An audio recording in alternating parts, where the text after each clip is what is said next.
What's the latest? So the storm now, as you mentioned already, is down to tropical storm status, but it is over South Carolina, so it has left Florida. I'm actually in Florida, and half of the state did okay, fared pretty well in the hurricane. We had a little bit of rain and a little bit of wind, but obviously it was the west side of the state that really felt the biggest impacts. We still have quite a bit of flooding and storm surge happening in the Tampa area and along the Gulf Coast. And of course, where the storm made landfall with those winds at 125 miles per hour, we have just complete devastation in some of those locations there in what we call the Big Bend area of the state of Florida. So it's going to take weeks, if not longer, to get power back, and it will take months, if not years, in order to recover the the homes that are there and the trees that are down and all the other damage that's been done. It's really still being assessed since it's just happened a day ago. And how does Idalia compare to other tropical storms? I mean, obviously in Florida, you're no strangers to hurricanes, and we're into hurricane season now. How does this compare to previous ones? Well, last year we had two that impacted us here in Florida. We had Ian and Nicole, and they were both very strong storms. They did a lot of damage.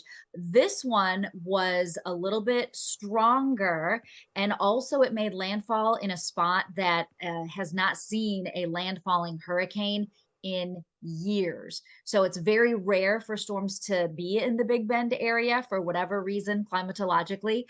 So this was, I think the people who lived there maybe were taken by surprise by just because they haven't dealt with something this intense and with this much wind and this much storm surge.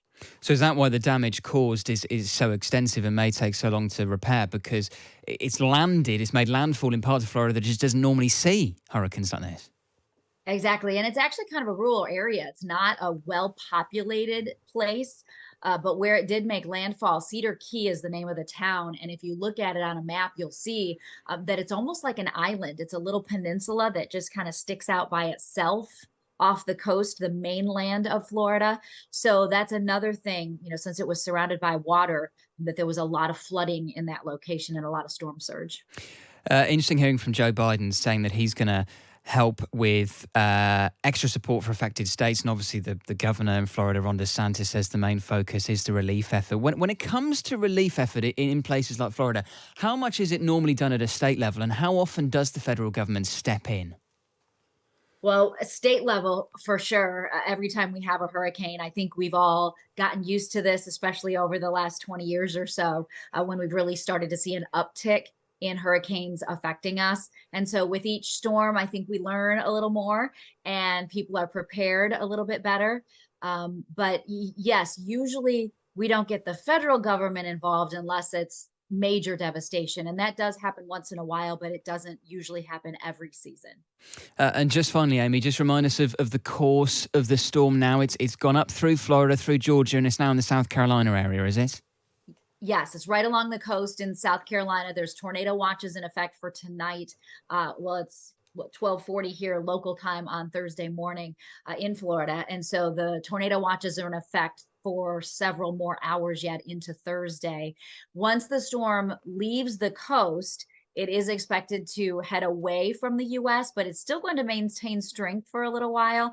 So it's still going to be sending water back toward our East Coast, and we'll be dealing with the higher surf conditions and also the storm surge for at least another 24 hours. Out of interest, how long is hurricane season? It lasts in the Atlantic Ocean and the Gulf of Mexico that impacts us here in Florida. It starts on June 1st and it goes until November 30th. So it's for 6 full months, but this is actually the peak of the season for us. This is when we usually see the most activity, starting about mid-August up through, well, it used to be end of September for about that 6 weeks, but it's getting longer and longer. So last year, one of our really big hurricanes that impacted us didn't happen until the end of October.